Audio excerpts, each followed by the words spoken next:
Og som barn I en så lampe spalte mer. Jeg tenker jeg skulle lykke mye og glemme det.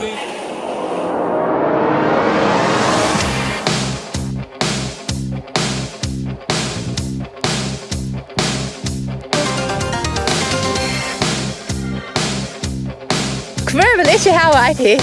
Ja.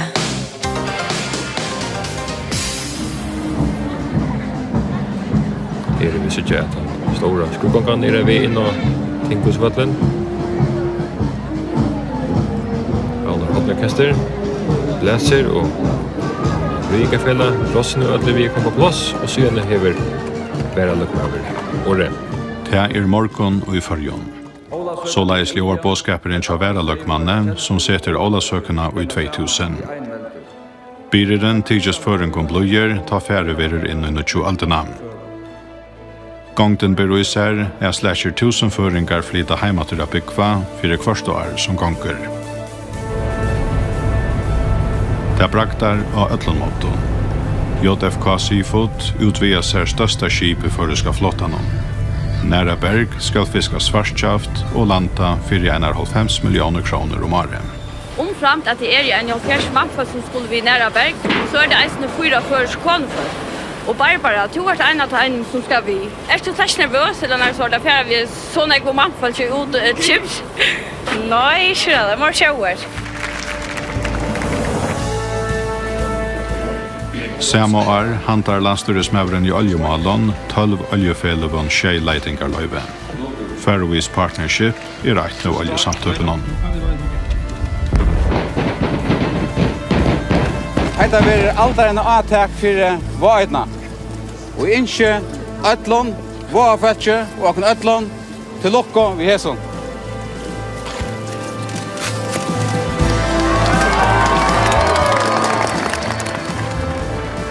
Bøtt og samferdsle byskiftene gjør at det eisne olika høgligere jeg setter bygg I førjon.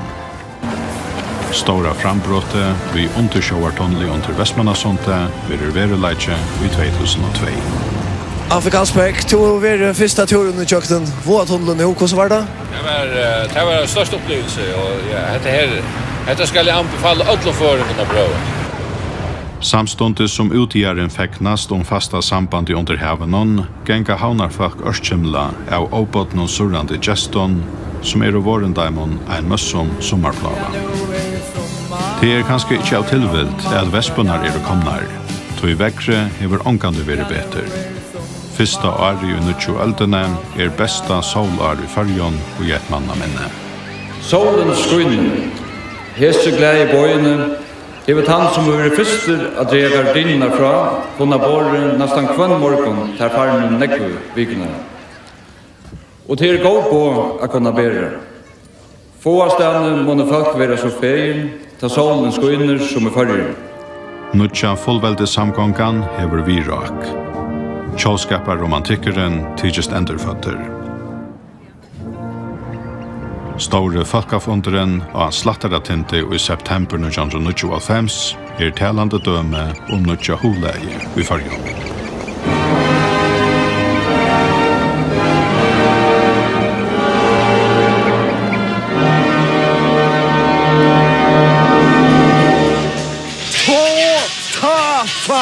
Den första naturen det ultimativa för mig. Det totalt fight. Tonleikeren som kommer fram I fargen altamote eisne lidaver av tjovarromantiska ratjenom.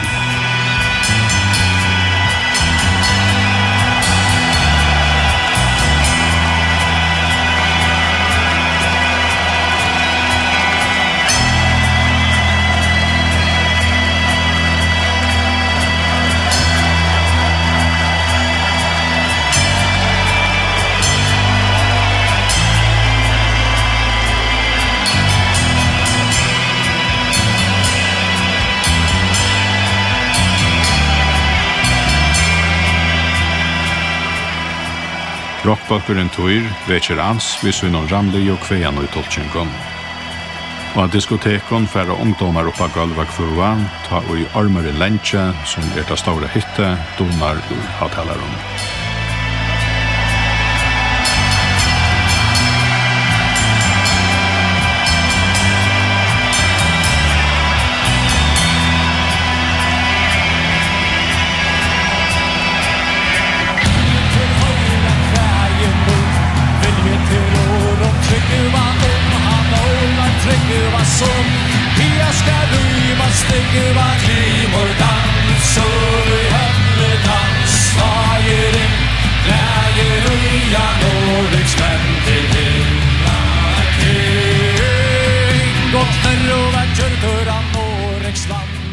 har en nische till att Viking metal eller kan man kalla det är risastörst utanlanda och tar har några helt särskilt tar har kvägene vi och det är ingen annan.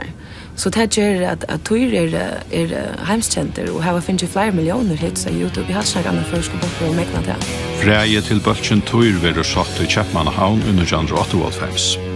Nekrer som fyrrade spalt saman i Ester og Bøltjen og Wolfgang byrja og smavarna spela i udesitte omkvarvenon. Høvesmæveren Heri Johansen hever fra Batni haft AHA 4 saknanon og i norrøn og goda lærerne og førersk og kvævenon. Hoksan hansara om å få kvævenon ein bona i nøytøymans tungrøtje byrstest mitt og i kjåskapar vetjensjene om altamåte.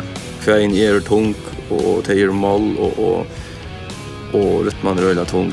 Det passar oss saman. Long and nice turn into the sun, low in the winter. Grey as a wolf, now the wind has come, cold as a hunter. Right across the sky, found a roaring lightning fly. Gone is the summer. Puss och tack för er! Håller ni och titt. Tur, vi man näkan det tröttra av faktiskt robba om att det. Aldrig. Nej, aldrig kan bli jätta då.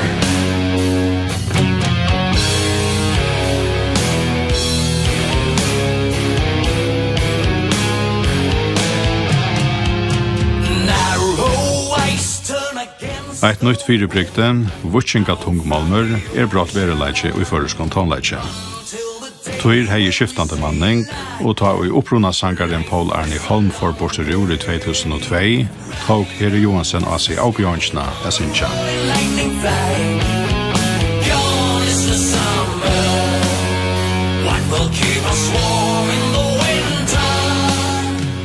Till alltid ringas jag skifta frontman ut tror jag att till han är omynden av batchen på mata. Mer än hinner skalt om hade inte ensam om uppgåvorna. Det är bara så folk höra rötterna och så kan lite och till man häfts vi. Så det är en tung utskiftning. Isen till att Eva slash Shankar gör det. I var ju vänner vi är synja front live och ta skulle näkva arbeta till isen.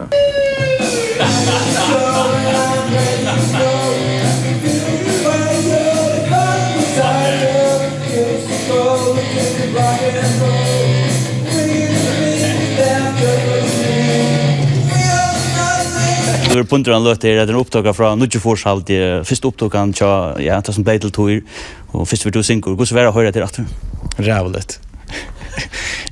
Ja, bäst att vara släta så skillnad. Jag har gått an några ställen runt omkring. På natt och inte. Ja.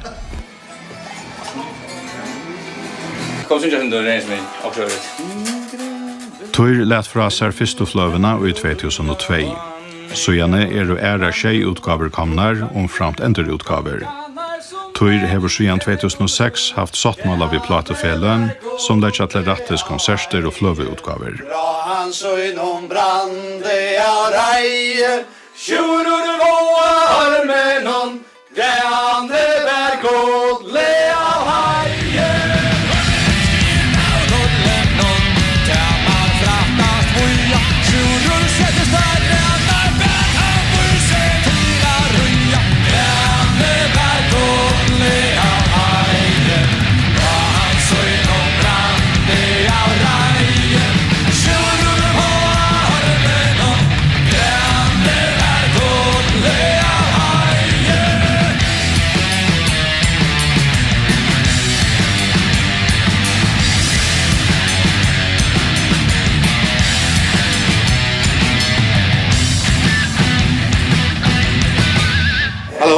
Hallå. Så kunde jag göra klart sen där. Här är det ja. Nej. Chatnomanagen i Tour i det Heri Johansen, Terje Skipenes og Gunnar Thomsen. Her så just genga gamla gøter i Ronavik. Rockstjøtten dreimaner til limen og i Tour var og kvakter i Ronavika skola, helimene Jinko i Patnaskola. Her slopp der Venja, og her også den første oppdukner av Balchnon Gjørdar og i 1994.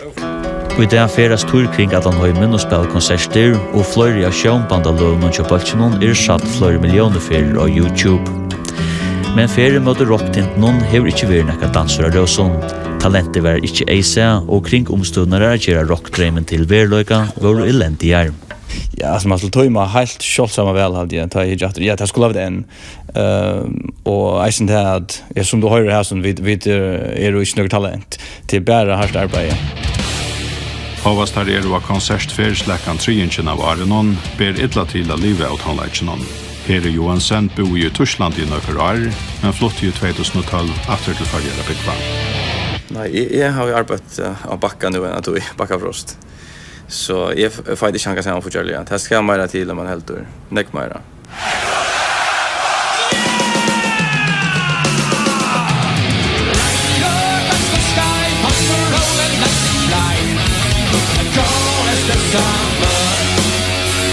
I Tyskland och i USA här är det större men det börjar nu i Sydamerika just nu. Det var större exportningar efter det. Det då jag vill då spela men det är ju.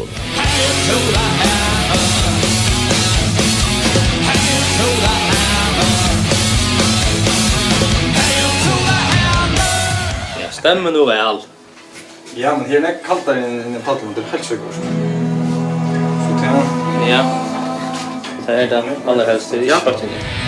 Nu ska lätta ljoja jag följer långgåra sinnet nu ska täta och bamma topp Truncher lägger i minne kliver dans så det hattle dans slagering glädje ruja Norriksmän till Hilda Hartin.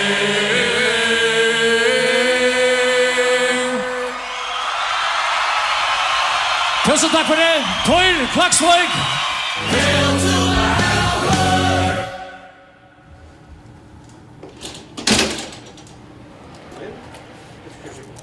Årene fyrir altamåte et nytt rak og rytmisk tonleitje i fargen i ombuna. Græsrøtterna farnere spretta og i gøte. Undan gongum over i hesare nutjare rørsle Jan Tirel. Han är bo i Danmark i några år, men flott i heimater i 1925. Han var färdig när skipa för smarre konserton, men innan ögonen bildust större drömmar. Hosgåte om en tonläggarfällskap kom en dag i han var till arbeids av Fiskavirken och Göte. Jag minns att jag stod och lej i maskinerna här, i fläckarmaskinerna, och huxade om att det var löj att idrotten hej såna ekvar, så gav omstöver, fotbollsvallar och idrottarhus och idrottarhallar och stadion och allt det. Och det var inte några installationer för tonlag som så. Och att det måste vara till att det var organiserat i fällskaper som gör det månen. Jan och hans herre vinnmän bor kött ät. Och i november 1988 var tonläggarfällskaper en gråt stånaver. Endamålet var att stimpra ansen för tonleitje och skipa för konserton. Undertökan stor. En stersker huksjonarante kjenner fellesskapen. Tonleggeren skal være anna enn underhalt. Han skal endurspekla okkara hula og søve. Tonleggeren skal være mentur at endurvetja araknetlene ur mjørskanon og salmasøntjen og kvægene som bergmali ekkovar. Ungdomaren som fylkjes til gråte avurskaver av tjåskaparrempinkenon og i tøyene.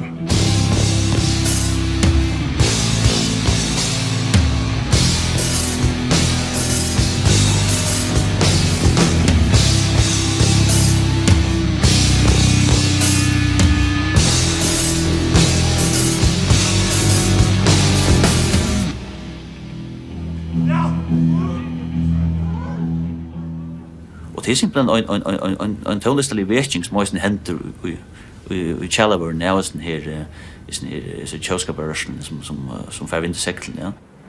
Och vi tar då till att tandläkaren skulle ösnen kunna snäcka sig om tar stora spurningarna och om löve och tillvärna som hållt och att det skulle ändå spegla det landet som man bor i och ta naturerna och det är ju den är torka och det är ju en tuncher stämningar och när det gamla förska är ju alltså kväjer och kinkosankor och så det är ju inte det är inte hela det här. Det är en så ett tungt stäv ut, det är en allvar ut. Och så när det lever är väldigt för det. Man vill ju gärna ha ett handpasten vi.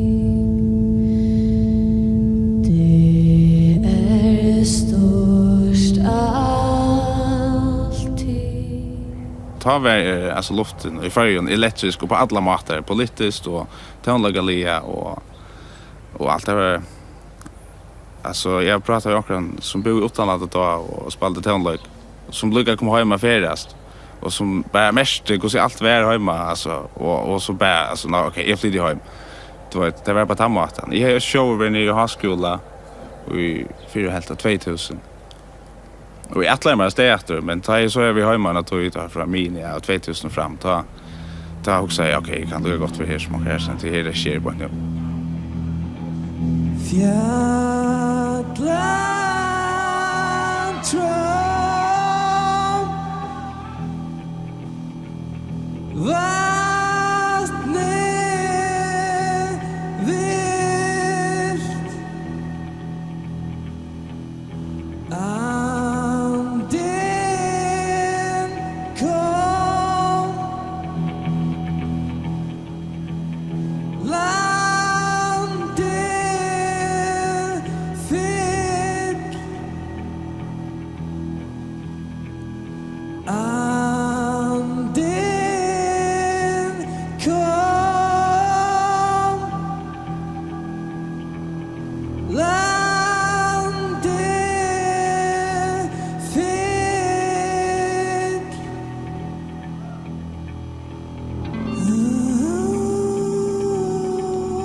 Vi kallar det ofta, vi kallar det huset ofta veckan. Så det är här något särskilt välfött och börja i.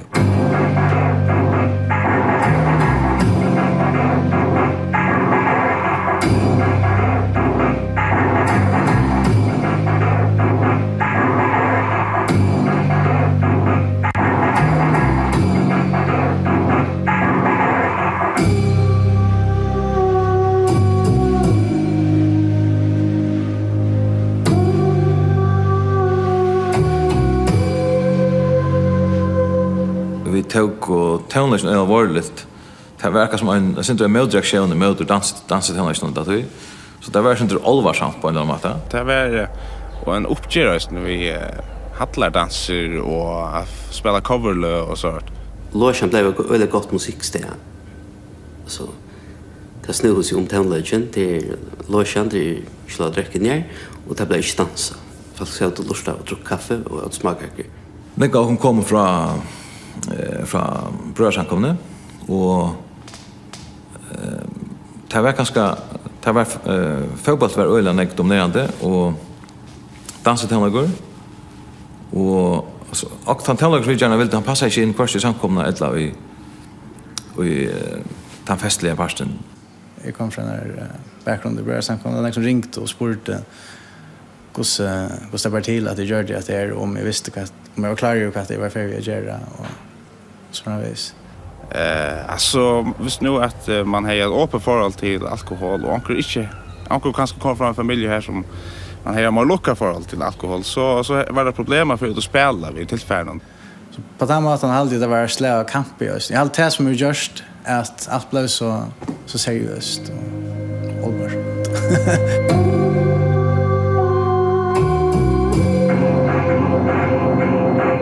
This is what it's all about.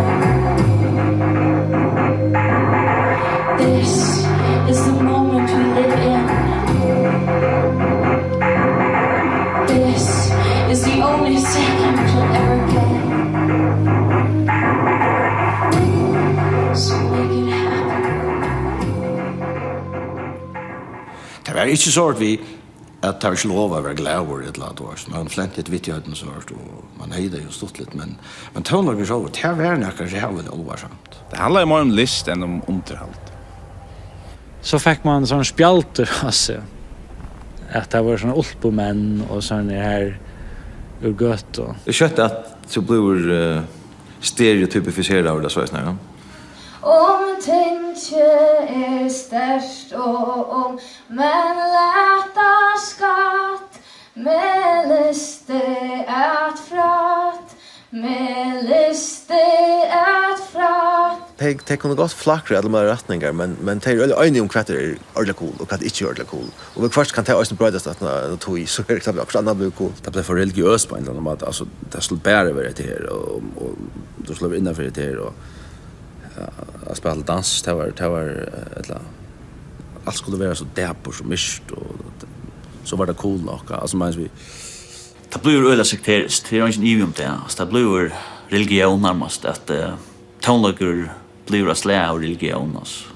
Jag hade inte att det är rätt att det var ett deprimerande miljö. Det var inte. Det var öla stottligt. Folk som hade stottligt samman och köpte av mig. Glädfall. Jag vet inte vad det är för omkvarvet det är vuxen upp och vad det är som ger om det är naturen eller kvärt men det är också jag håller det ser för det som tillgång som ombo.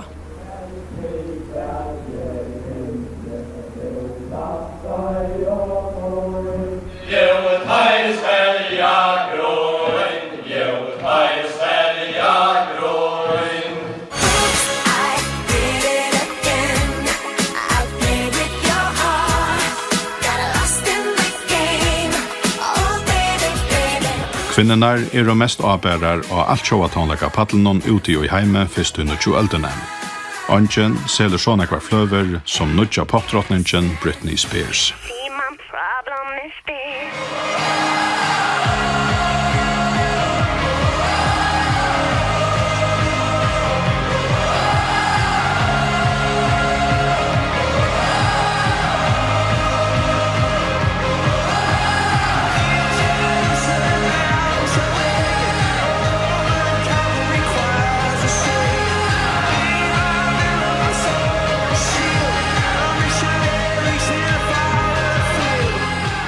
Talmeira alternative rockeren eisne vel omtøkter.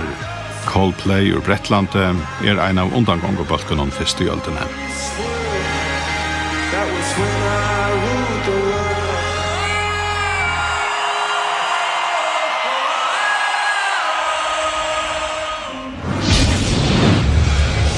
One ring to rule them all. Vísindaskalskapur nu tjarratju i bókmentunum. Og filmaner om Hoppan og Ringarna Herra, som brestjer i tøvendren takjena sinne skriva igjen, for ikke å tale om Harry Potter, som en ung brettskvinna, Joan Rowling, er ferdig å skrive om, få folk er streima i biohallenar som ungant i fyrir. Tan Tigesheimer, som hesarsøver bera atturljå ur, verur brottliga til reande veruleika 11. september 2001. Amerikanska örnen spente så ett vantjeja flå efter ivergangsatsökna i New York och får i modalop. Vi stod fra dem sammente var först sökt att Afghanistan är bärja nyer Al-Qaida ivergangsfällskapen och Taliban styre. Så gärna var lagt av Irak som skulle ha doppat sig vid hoboingar vapnon. Det var ånga ständiga suttjan, men han flytte ena reisaren, Saddam Hussein, var funnen och drigen upp ur sin kjole. Örnen hei vuss sina klöver.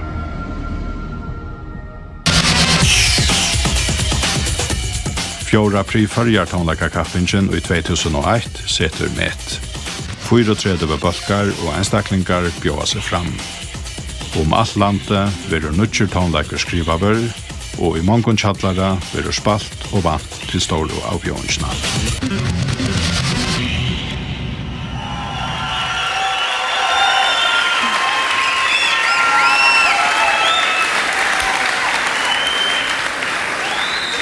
Det har haft risastor antydning. Det har knapplega blivit tonläger näga som kommer ur chattlaren och in i stovna och kvar nästa ögon och i showmarsna att man får en gularod, man tar imrör det väl och inte minst att skriva egna tonläger. Det var ganska intressant att backa lite först pri och först skriva trutjan och design och fem snudd change på skriva i mar.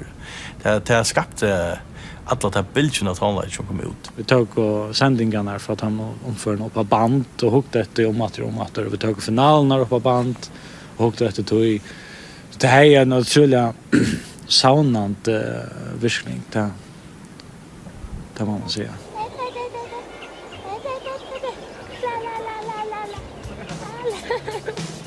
Bølgeren som hodtak ødlo i Prifarjar 2001 var Clickcase, flaggskipet til gråtfellesskapen og i Esterødene. Bølgeren hei ment seg i Stauron og var nå byggven til Stora Kjøkkenbråte. Clickcase søvan om nøkker ekvelja nærløgt og gav av ungfolk og i kjent og tonleitjen som sitt kall. I think I need a drop of water. Feels like a desert in my heart. There are no voices here to soothe me. Feels like the world will fall apart. Den här anten av såna falkon där. Det var liksom tanutja förskap på något sätt och tanutja förskap anten ösne till som hejan en sån synte mer hitjan det efter alltså lägna backland och det vi kink och att iveriska kink och det var så jag ser där wow okej då ja okej det. Du har bara starka personligheter. Alla några kontraster och allt häcker ordentligt av samman. Det var en sån synergi som var otrolig alltså. Jag minns till finalen att jag lyckades vinna finalen prefer man visste inte om man skulle hålla det var gott eller inte till den ulti och skrutcha och ta så ma torrna det blir ju som det show är allt det näga vi känslorna skulle sitta utan och det ska inte vara för polerat och man ska vara för pent och det är inte skolt handverk man går så högt upp i mer nu det mer det som man lyckas som kan röra folk det som folk kan märka och jag kan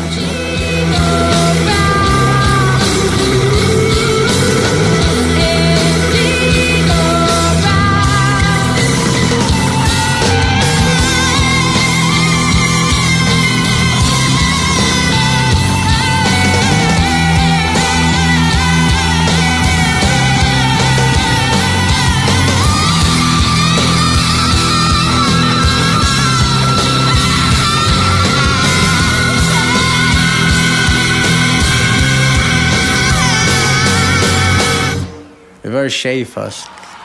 Det var snön och det var skjoltan vi var samt om det som helst. Clickcase, det var som en sort passionate kärleksförhåll.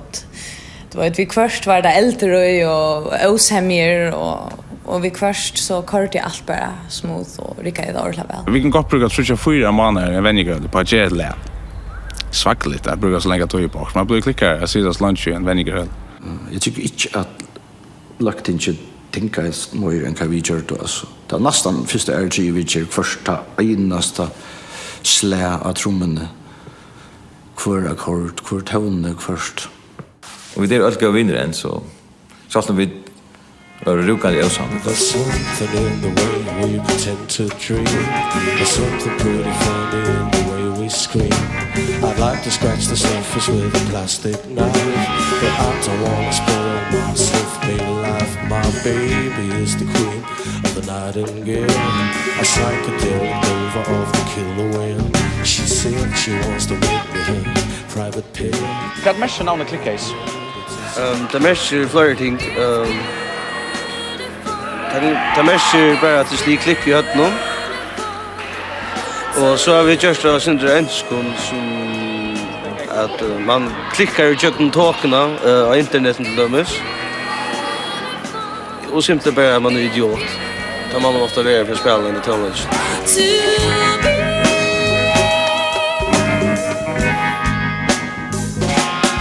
pratar gärna om idéer eller så att kan man vill vara det var nog så ambitiös. Men jag har alltid att som ofta så mäknar vi att mötas och någonstans där som tar som allt kunde leva vi liksom. Och det var ofta ett helt nytt ställe här som ganska ensamma hej ända. Jo, nej, låt mig veta afrikansk kontonlage. Jag hade kom till avvirka och matta ge beats på, alltså vi gör beats trummor bass. Och så vi tog in fick och Jens relativt tätt förhåll som trumslagare bassister. Boy som gitarrspelare han har något som anser erfarenheter här så som ordentlig rockgitarrister. Vi öliga tungar blues så ju. Ivor och jag begynte så att finna på också det vi där melodiska figurer ett lackurs och så ankte begynte Ivor att morra och som är så runt att köra morrarna in i år och så tar det så just så för maskineri igång. When you kiss me where I ache, I could suffer any sorrow, any madness I can take. Don't fade yourself away. Please tell me who you are. Give me flowers when I'm lonely. Show me all you have inside. Give me the breath that you are eating all day, and the beauty that you hide. Don't fade yourself away. Yes. 'Cause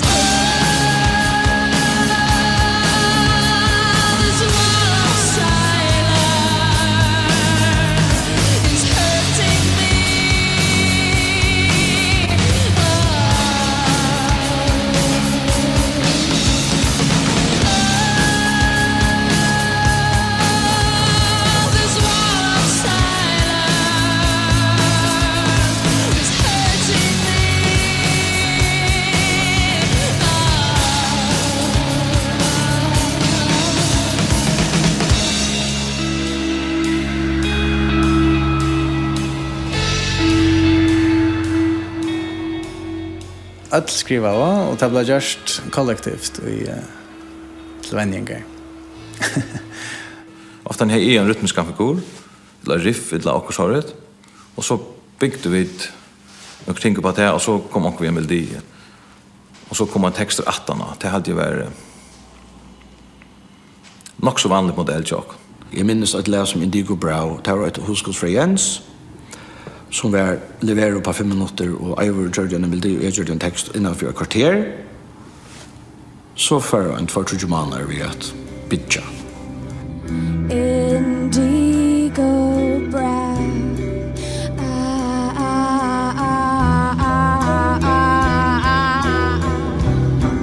Indigo brown.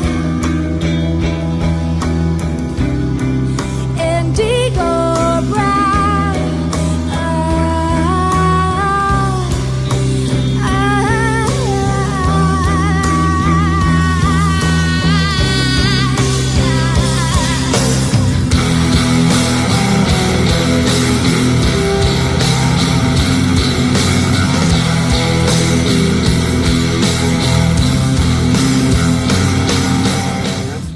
Emma Jakobsen virslunna fyrir fagrar bogmenter fekk Peter Jensen fyrir Ishingasavne Ungen Sole til. Medlon ungoskaldene uttega seg fram hesi årenen hever Peter Jensen vi hesen øren Ishingasavne Søynun vunnet seg et støye som oiva fyrir hava tøtning fyrir føreskan skalskap frametter. Her kjensler og gavur i buna kjøtt var med anna sagt i grunnkjøvningen fyrir er leta honom virslunna. Det føler meg øyelig helt igjen til at jeg slipper egentlig å gjøre ting som jeg ikke gjør. Det er sånn hemmelig og sånn dapper, men skarper. Det er en ja, du vil skriva og du vil sitte år sammen, og det hever en kraft og især på en krammata som man skriver. Og sånn ytler. A million people walk by on the street. There are stories being told by the feet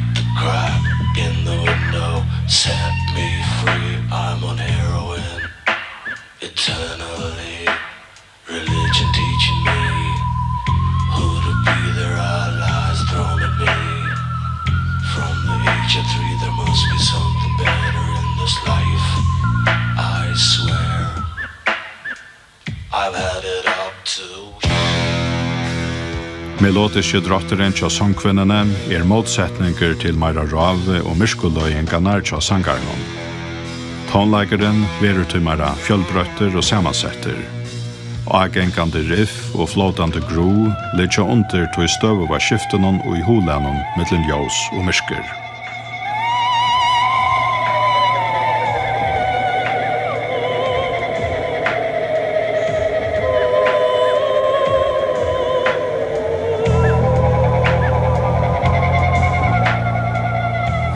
Jeg halte at kontrasten mellom Eivor og Peter var øyelig banal og simpel, men øyelig perfekt. Det Eivor synker som han ikke annar, og det var råa og tunga til Peter. Det vi Beauty and the Beast, som og Eivor, altså dynamikken I mittlen til myrska og til ljósa var nok så tilvida av røsten. I've had it up to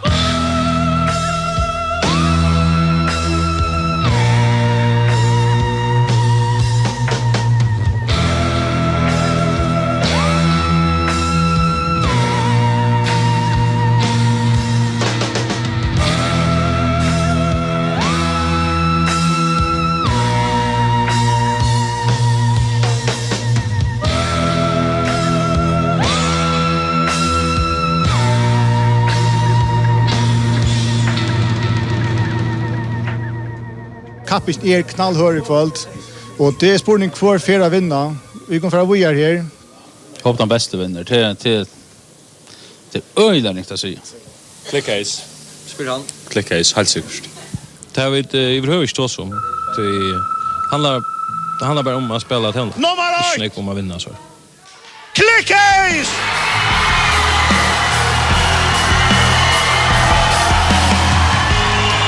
Och så var Klickcase av Patlon. Hickan nu.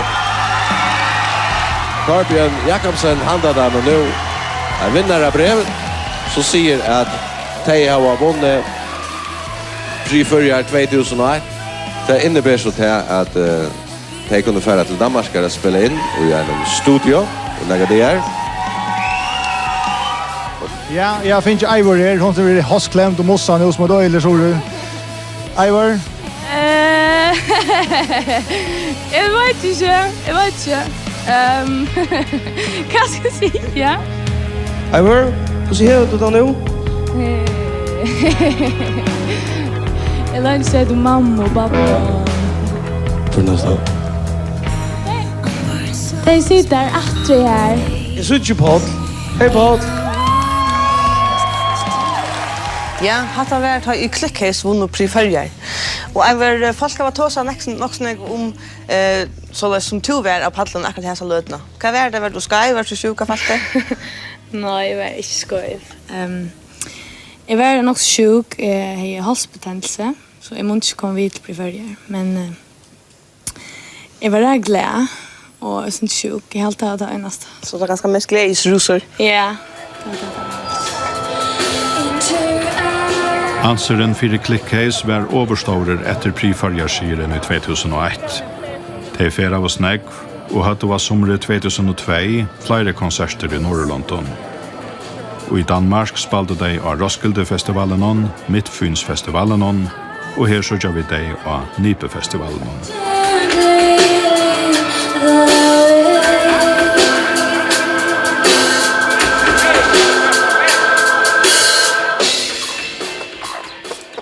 Ein EP-fløvan og I gjørdest enkar utgavan til Balchenon koma somre I 2002. Sanchiner snikva seg øylanek om at leide etter tog sentrala nervan I tilværende. Fløvan viser tonlista liobreittina til Klickcase. Sangeren Daylight, som mest av ötlån en lovsanger om Løyve, hever uisert han Ljoma som best omtakte sanger og alt sjå hitlisten heva. Daylight nummer 1 og 15 tammer beste I Viggo Voice, og vi reisende nekspalter og I danskon og islandskon utvarspenn.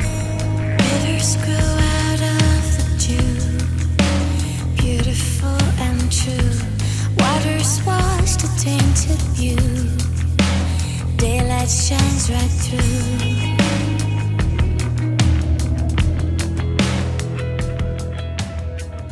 Men du vet, det läge som blev det mest radiovinnarliga av dem. Det var nog så populär kan man säga. Det var här nog så flavor of the time på en måte. Det är som då skulle börja komma i England till så det är inte så öde särskilt förrest i sig. Det är lite skriva och upprunalia av Mero Boa som alltså pop-punk-lä.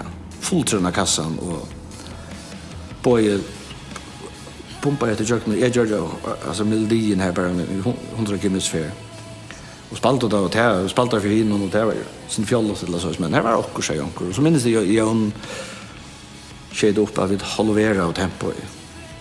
Tappade det knappt att tunka här.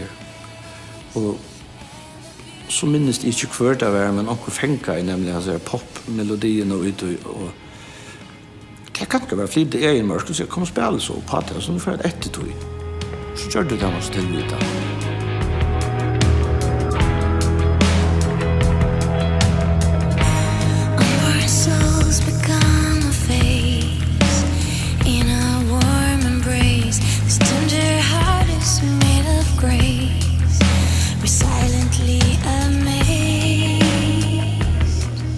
Clickcase var ikke virken som balker i nekvar. Og G-festivalen i 2003 managen av Patle Saman for det senaste fyr. Hovast en særlig glema framveges lovar oppe vi som balke, var til og Jan Lei ur hånden korsten ikke størst i veven. Alltså Clickcase är rätt i hötten av fallet. Det är inte av flöven upptök. Det lever i det är spörselse. Och det var också så ett öle löje vi Clickcase. Som vi inte gör det själv som fjällmedlarna ganska och lustarna var vid att göra. Jag hade det slitsesen upp det möttes ut. Det var extremt viktigt. Det var i Island och Grönland. Arbete och helt öden. Och det var ett störst kollektiv. Kanske inte att man säga.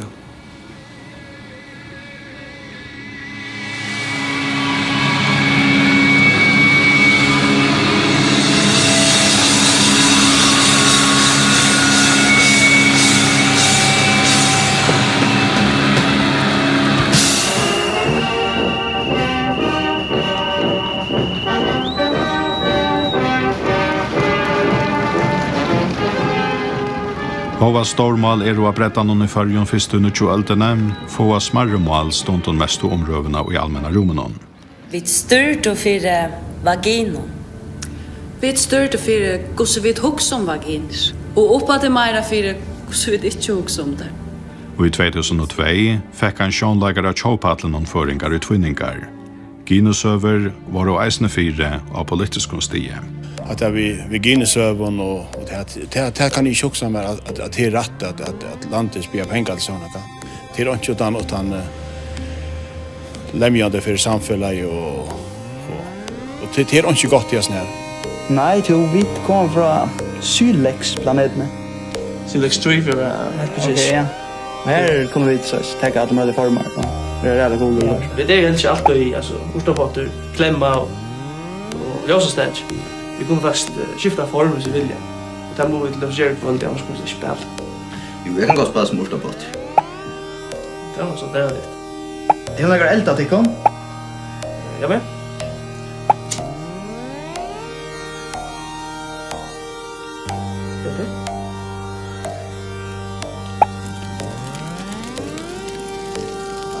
Det blir nok tid. Vi er nemlig alternativ. Malskastorrøttene og i herferene måtte trongskikkene og dobbeltmoralje i fyrjon årene etter aldamåte eier bøkkeren 200. Brennetja og punkrockerne ur havn krevja einar fralsarfølger og djeva vi etkjenton fuck you-finkre ilt av sær og nærom alt det og i bedre bra av åratvise utførende tålsime.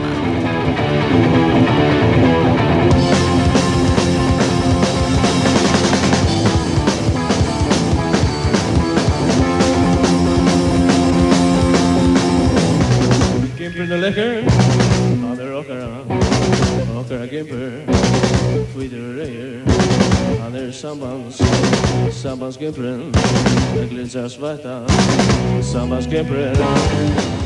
Her 4 vårdar av visan tja TV2 og i kjenta programmet til Taimund som heter Rundfunk.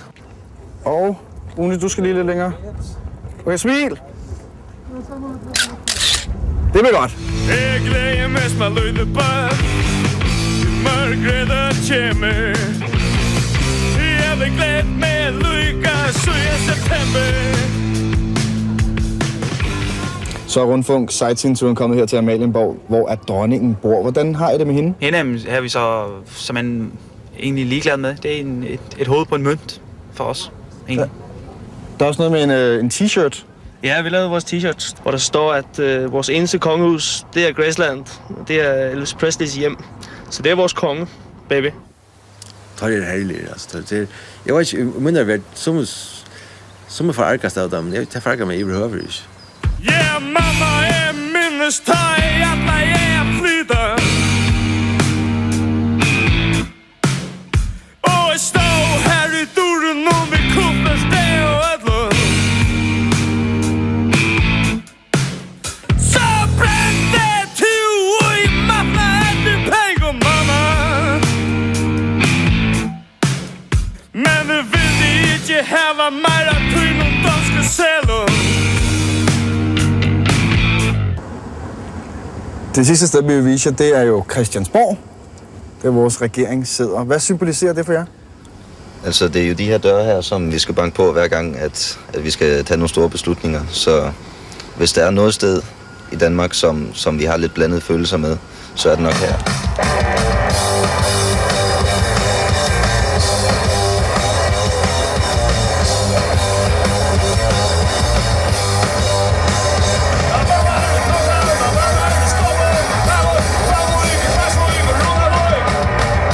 Nästa är ringt till dörren så säger du att du kunde inte ta sammen med det vi skulle planlägga ett intervju till att du var familjemedlem akkurat då. Måste boja till du bäst 200. Är det så att 200 är en likelot du tycker? Säga som Jens att det är inte bara en hammer man lätt sig ui alltså. Det är så filter och ui ötlen vi gör det alltså. Här talibaner i kvar nästan fått i förrjun. Jag glömmer det. Aj.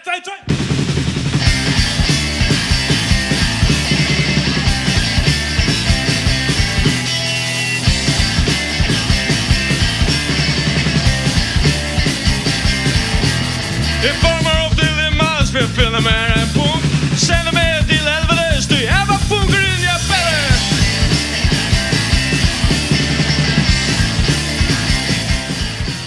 Jag har alltid att han magien med det här trutjar, hon är helt fantastisk. Det är One och Mikael som bara lite här och Nils som är en otroligt stark frontfigur.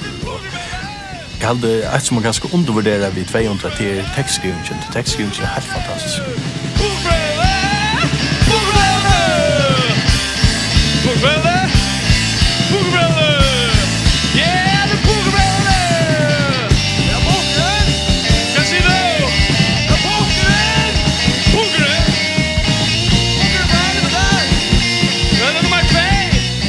Hur väljer du ämne? Det ser han ut att kolla på att det ska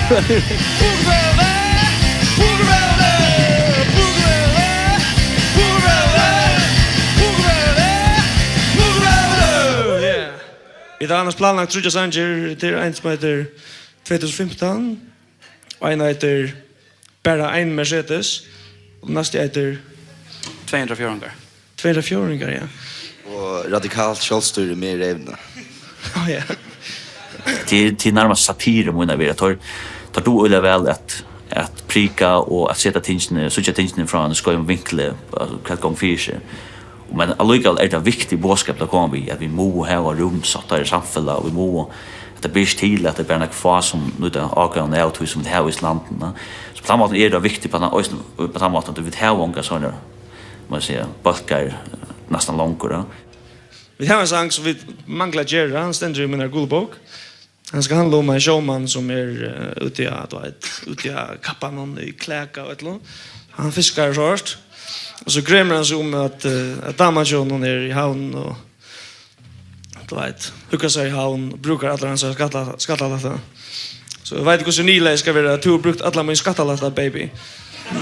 Tonleikan i 200 har alla rönter ur öron balkon, men just hända särliga blandningen av politiska satir och punk har särligt appeal med limenar i balkonen. Så vi spalade alla i öron balkon ta i 200 bestående och anden i börsen var simpelthen det hade stått lite mer vi spelar och alltså inte ta också så helst seriöst som kanske man hör lite till när man spelar i en rockbulch.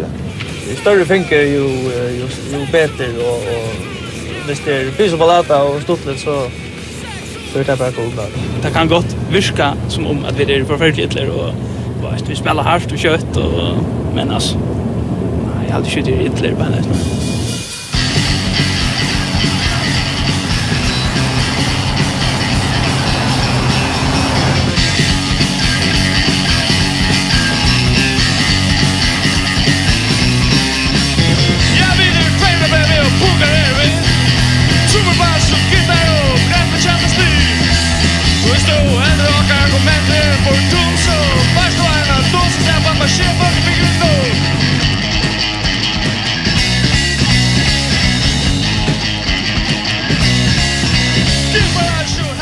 När man hickar efter i förska tonlag så kan man sakna eller man får inte ordentligt ta uppröstar sinna ja det ordentliga alltså det är tonlag det är rösten uppröstar och att se nöj och göra vara onykter vi orätt som händer och så här och här har alltid har spalt en triangelag lut.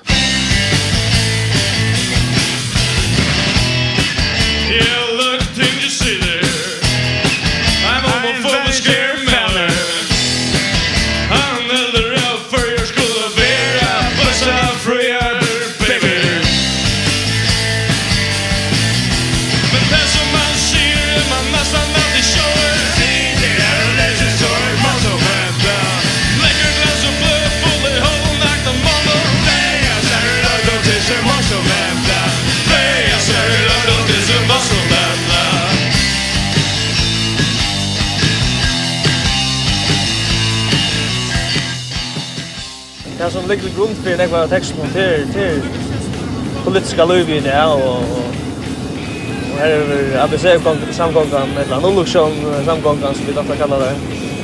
Här är en väldigt centrala lägelåt. Här är en otrolig inspirationskälla. Vi vill ända tacka dem och tacka listan. Annars är det svårt. Här kommer vi öliga gång tillfälle i alla tøyna. Yeah, like the never Oreo. I'm headed there so sin. A careless and color midland man. Oh, hey. Han äldre av i skolan. Röjna grua till sanjen där. Annars kunde skrubba av damarskar. Men det som man ser är man nästan alltid kör. Det är en regissör, var så vänta. Läcker glas och blöd, full i håll, nack de många. Nej, jag ser det långt och tills det var så vänta. Nej, jag ser det långt och tills det var så vänta. 200 är nog mest omströdde rockböckerna för in i lötene. Men hva velger tid att geva en platt i utvisning i formaten? Ja, det är först och främst då att du vet hotla. Det är högskronten då. Det är mest för jag kan själva som så att man är inte ordentlig rockorkester för man gör en platt. Vi har lagt större dent och just plattorna själva så går som möjligt. Vi är 140 gram som är det bästa som vi kan få fätra och bocknar i slatt som är ganska billigare LP jag gjort. Vi var av Republika 22 till era mästerverk och därför är det land som att era mig om till modellerne där att ich geld om 6 det man lätt helt att finka 5-6 till era mästerverk. Och det är tog att för först är det Olle Paulsen som är popkonkern av Ötlen och som samma vi och shitnasa punkbolche och så ger den en flow som är exceptional go.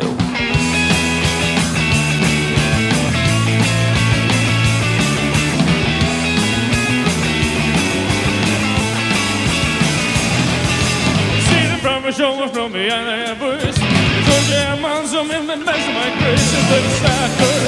Play the stacker. Play the stacker. Oh, boy, it's the man. Så som för att ta sig med så haltar det att det handlar om 200 och Olvik och mot Kvalvikspressen och sådana folkerna. Det är släkt här som det ska handla om. Alltså, det här folk involverar sig i hur saker samhället är uppbyggt och det är glad för att det händer på ett annat.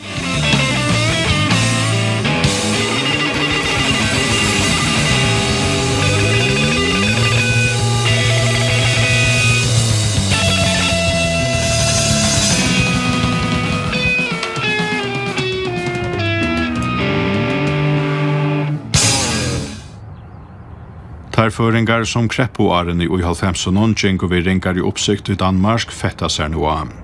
Samfellagslige framborderen gjever mange kontrast i atter, men hese jo arene eisne som ekt anna som veider okkom fløvan. Sundleif Rasmussen skriver fyrst og føreskussymfoniena, Oceanic Days, og verer i 2002 heiravur fyrir hetta versk vid tonlistavirusløn Norrlandarasens. Sundleif, lukker vi heier noen? Ja, takk for det. Hvordan hever hesen der og gynnt kjødda inntil nå? Det hever, vi kan se tveir ekvilerende stravne ideer.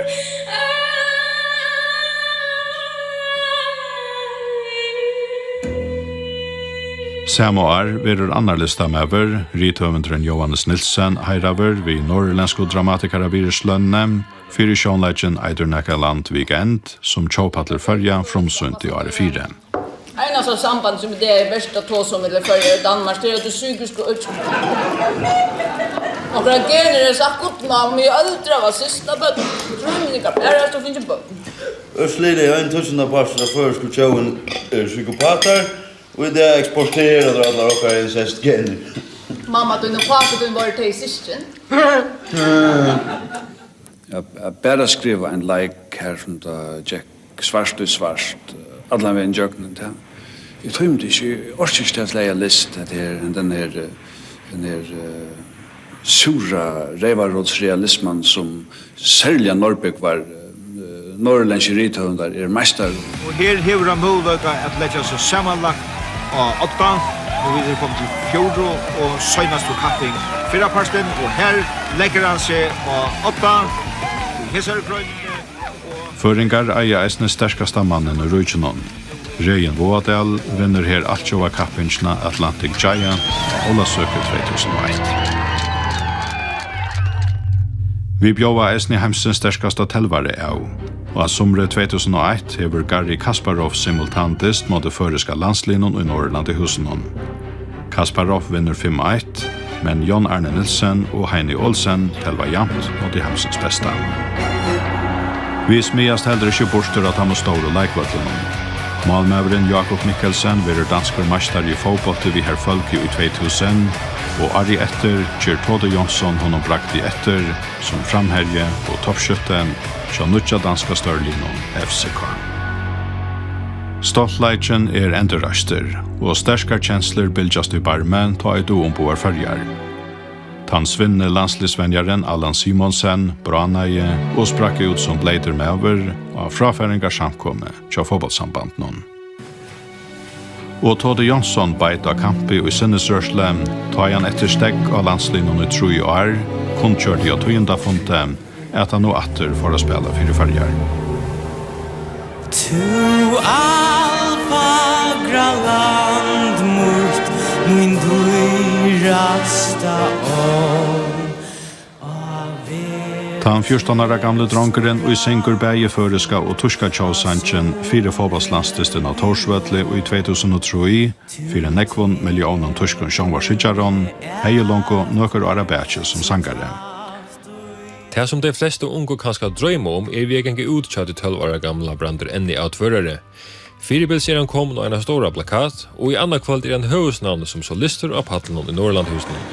Han eia gave dronkeren av tvørere fyrsta badnastjøtna i Farjon. 11 år gammal, hodtåkan avherranar av utselt og utgavekonserten i Norrlandhusene. Hvordan er det om dagen bruker det til venning?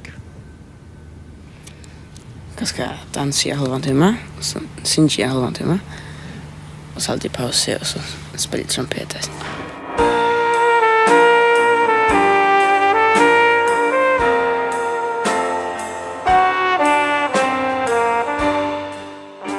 Brandur enne kommer ur en musikalskon heime.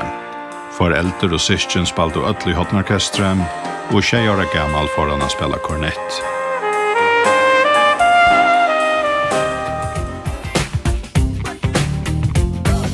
What you gonna do when the sky is cold and gray? What you gonna do when the winter's on its way? Let's fly away from here. Sanggavenar var og eisne tøyeligar. Somranar platte Janna Sintja bara norrløsnon fyrir ferafölkjem, og ta og Jan 11 år gammal for a Sintja vi Kolon Roton var han brott landskjenter. Let's fly away from here. Just fly away from here. We'll go dancing in the sun. Dancing with the lights on. There's a perfect summer. Han hei et min mening. Alt det som en popstjärna skal ha.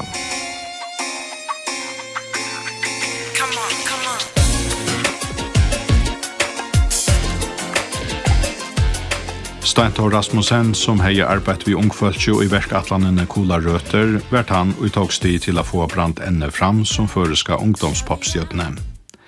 Hon var greit, jeg ble ikke dronkeren, hei helt særlige gaver. Han hei en helt særstega rødt, altså som i hva det skal leide lunge etter, altså. Kan han kunne synge øyla rønt og høgt og klart, og dødde øyla vel, og sånn at det bedre seg med folk, og være en rettelig, charmerande og spennende personer på alle måter. Steintor Rasmussen skipa i nu et helt li av donalig folkje at arbeida saman og verskatlanina. Niklas Johannesson, Kim Hansen, Kari Jakobsen og Ole Paulsen var nekrer og skriva av sanger og framleite, og Eifen Jensen var setter som fulltøya samskipare. Det var en nekva matar utrolig god og slowbrodande verskatlan som tjekk ut på at sameina alla de beste kreftene innan førska sangskriving og tonlaga framleisle. Og sjalt utnavren lavinnan var eisne vi i samspillen og det var en helt utrolig ahoa som var rundt om prosjektet.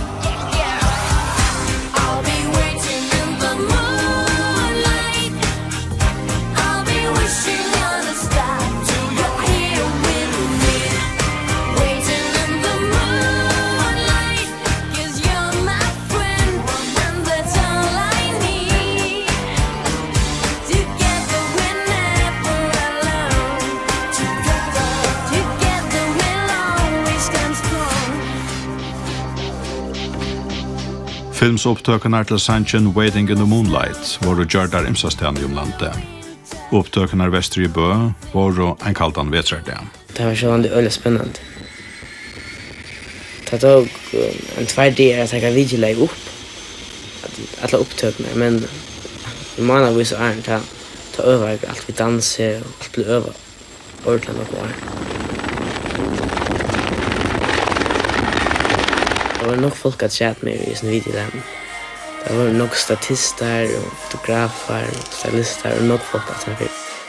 I en dansested i havnen var det 100 statister. Det var jauna alt jeg kommer. That is what is briefed and trained to do. Jeg var sånn bange for at jeg får halte de var det bytter sånn det her. Bare vise meg framfor en kamera. Et eller annet får vi være. Og det var det cool. Men jeg halte Jack Stagger. Og i ombuna var fløverutgava, filmer og konserter i Färjön, Island og Danmark. Sangene av fløvene var skriveier vi en jøknodrott i utenlands i år. Tjoan høvespersonen var talan om kolveltande i omskifte. Han flott i et skifte til Havnare Byggvan, tog sang og filmsopptøker, fyrir seg tala om dansevenjengar, kraut og sutt. Branter var sjálverfuser at gjeva sig i kast vid store avbjørnsna. Jeg faktisk langst etter det. Lukas jeg begynte å synge at jeg var nødt til år, så ville jeg ta av hver en eneste mulighet som jeg heier, slippe av øttene og synge forskjellige steder. Så det var en drømmer som kom i junglen. Men det var eisen jeg kanskje ikke umyndet meg hvordan noe skulle brøyte livet. Det brøyte faktisk livet fra en del til annen. Skal I ind og deltage, eller skal I bare ind og se? Ja, vi skal deltage. I skal deltage? Ja. Jeg får fat i.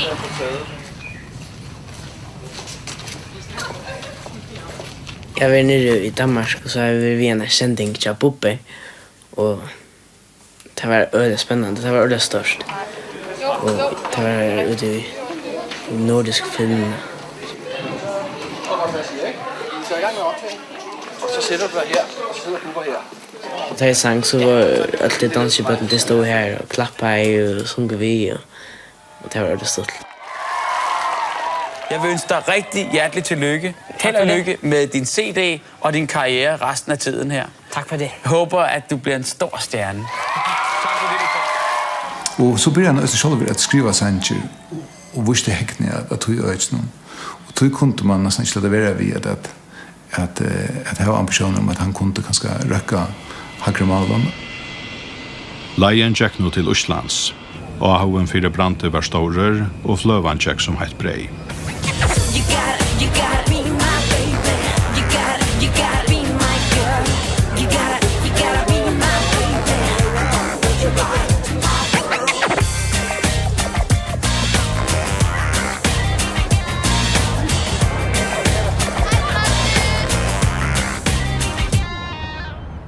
Og i Øslande hadde de sina eknobatna sangstøtene, Johan og Gvødron, som var et år yngre i Branter.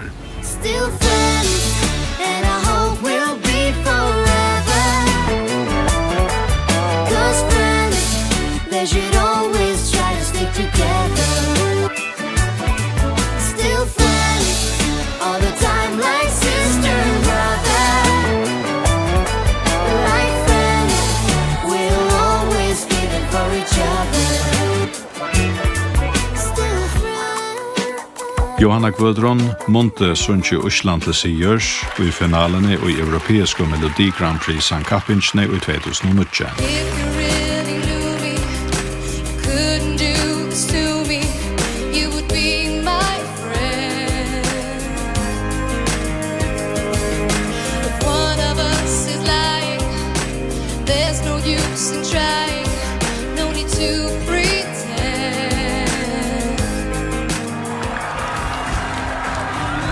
Anseren fyrir Brante var nå våren så stårer at han måtte få seg dolt telefonnummer. Tog fremmande agenter om hans alder ringte i Heilån.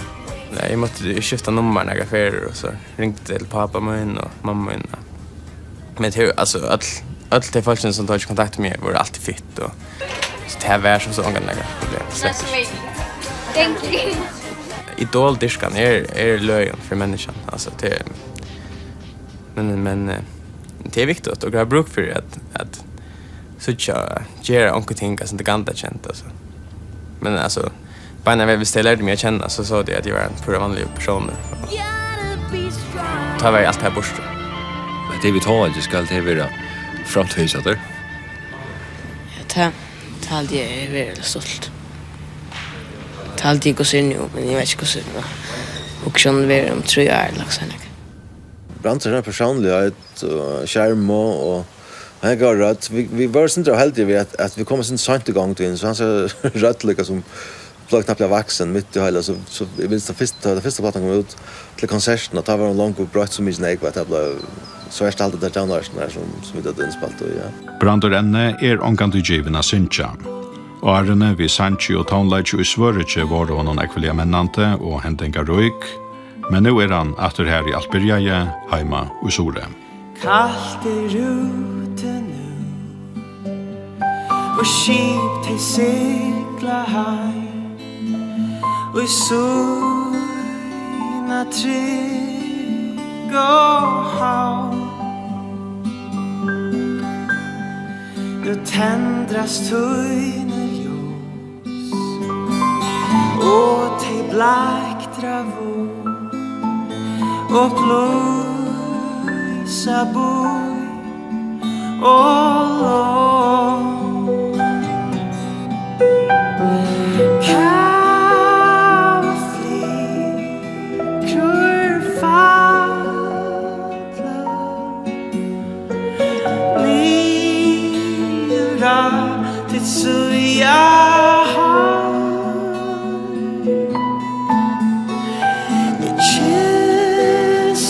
tøyner kallt og varmrar